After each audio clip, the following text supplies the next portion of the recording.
আপনাদেরকে একটা প্রশ্ন করি, বাংলাদেশে কি আসলেই চাকরি নেই নাকি আমাদের যোগ্যতা নেই? আপনাদের উত্তর কমেন্টে জানাইতে থাকেন এবং আজকের ভিডিওতে আমরা এই প্রশ্নটির উত্তর খোঁজার চেষ্টা করি। বাংলাদেশে প্রতি বছর 20 লক্ষ মানুষ জব মার্কেটে প্রবেশ করে।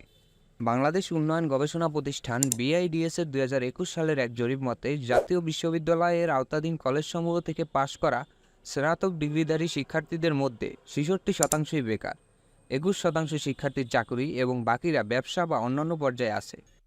পরিসংখ্যানটি দেখার পরে হয়তো অনেকেই অবাক হয়েছেন, কিন্তু আপনি আরও চমকে যাবেন যখন একই প্রতিষ্ঠান BIDS এর 2019 সালের পরিসংখ্যানটি দেখবেন, যেখানে জানানো হয়েছে যে পাবলিক ইউনিভার্সিটি, প্রাইভেট ইউনিভার্সিটি এবং ন্যাশনাল ইউনিভার্সিটি থেকে পাশ করা শিক্ষার্থীদের মধ্যে 33.2%ই বেকার থাকতেছে, 18.1% শিক্ষার্থী পার্ট টাইম জব করে এবং বাকি 48.7% লোক ফুল টাইম জব করে।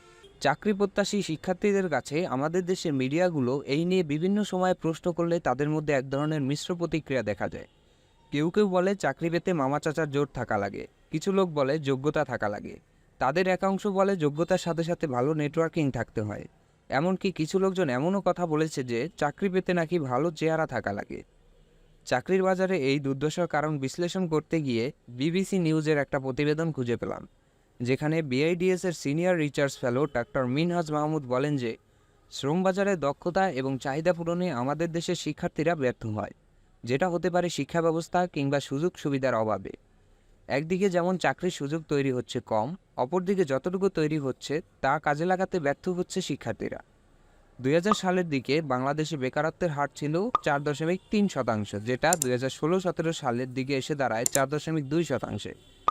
BBS এর প্রতিবেদন অনুযায়ী 2023 সালে দেশের বেকারের সংখ্যা 23,50,000, যেটা আগের বছরগুলোর তুলনায় অনেক বেশি।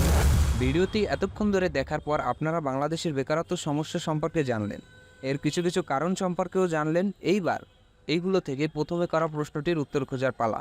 বর্তমান চাকরির বাজারে টিকে থাকতে গেলে আপনাকে যোগ্যতা সম্পন্ন করতে হবে, অর্থাৎ আপনাকে দক্ষ হতে হবে।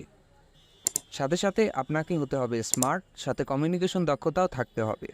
যোগ্য কিংবা দক্ষ মানুষ জীবনে কোনো না কোনো পর্যায়ে এসে সফল হয়েই যায়।